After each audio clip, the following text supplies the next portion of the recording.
शर का है मंजर हर जाने क्यों रन की जमी थर्रा पाकिस्तान पाक फौज पाकिस्तान बिस्मिल्लाहिर्रहमानिर्रहीम دا خو یقین په دیانو مرسوس اپریشن چې میش فتح حاصله کړه نو نن یوم تشکر یوم الفتح دیګه خوشحالي چې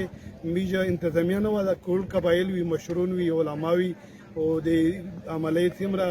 محکمه وی دا ټول میج دا کې جداري میج ټوله یو غیر سیاسي او یو شو خوشیوا نو میج دا ټول قومیا او انتظامیه میش په مشترک مده دا یو خوشی مناو میج اول خو مبارکباد وته پیش کوي او دوم دې ادارو چې ان شاء الله میج دا یقین ورکوي چې میج به سل ګیله شپې په خپل میاش وي خدا میج د ټول ملک مسله او دا خوره میج دا ټول کمر مر د سړی چې د عزت ته د ټولي عزت وي نو دې پر میج دا پیغام ورکوي چې میج ټول کوم د دې سړی په دې مسله شي او د انډیا د سندور د متولي پر د مودي غرور د خوره ملاو کول سره ان شاء الله ولازم میج د دې سره شانه بچنه به چنګي حبیب الرحمن وزیر تحصیلدار غلام خان تاسو ته پته دوی ټول دنیا ته بلکې پته دوی چې په انډیا شي په بلګام شي واقعیا وشو چې کله وکړه دا ټول دنیا ته بیا پته ولګا چې انډیا سره رافیل تیارې چې دې کنه چې په باندې د ډېر نازو نو هغه هم چې د امیر شاهین چې دی هغه رافیل تیارې مر ورځول او چې کومه ټک کې کومه جوابي کاروایی وکړه نو په باندې ان شاء الله چې ټول دنیا خبره شو او ټول دنیا پاکستان تسلیم کړ چې یاره پاکستان مخه انډیا نه وي نو هغه په مناسبت سره نن دلته یوم فتح مناو کړه قبایل ور سره د مشټول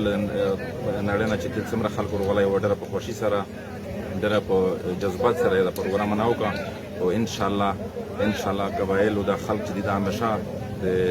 داسې واقعي چې کله رونمکي جرسي نو قبایل مکمل دلته تیار دي خوښ دي ځکه چې مشکشنی داری بهار په د هجره په جماعتین شي بل کسان اشتا بس خو دا خوشي منول دي دا خوشي منو کېږي لګیا نو الحمدلله چې په داسې میر خپل الله فتح نصیب کړ الله پاک او میر دعاګونه دي چې الله پاک همیشه مې د سفر وسو ربانی شکر स्टूडेंट्स ته د اتمانځي مشران د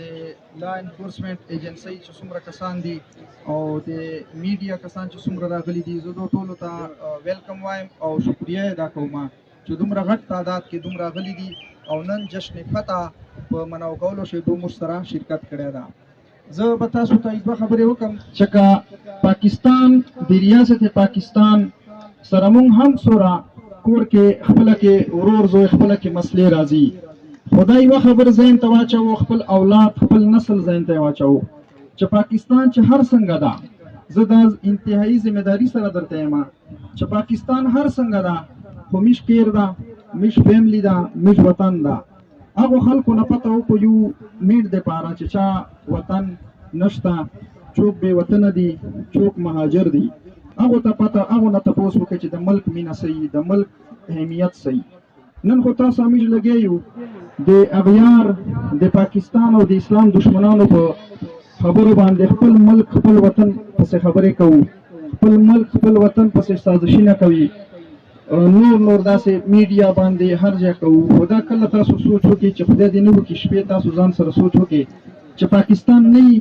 او ته مهاجر یې ته بې وطنه یې نو تاسو سره به د اسلام او د پاکستان دشمن کم عمل کوي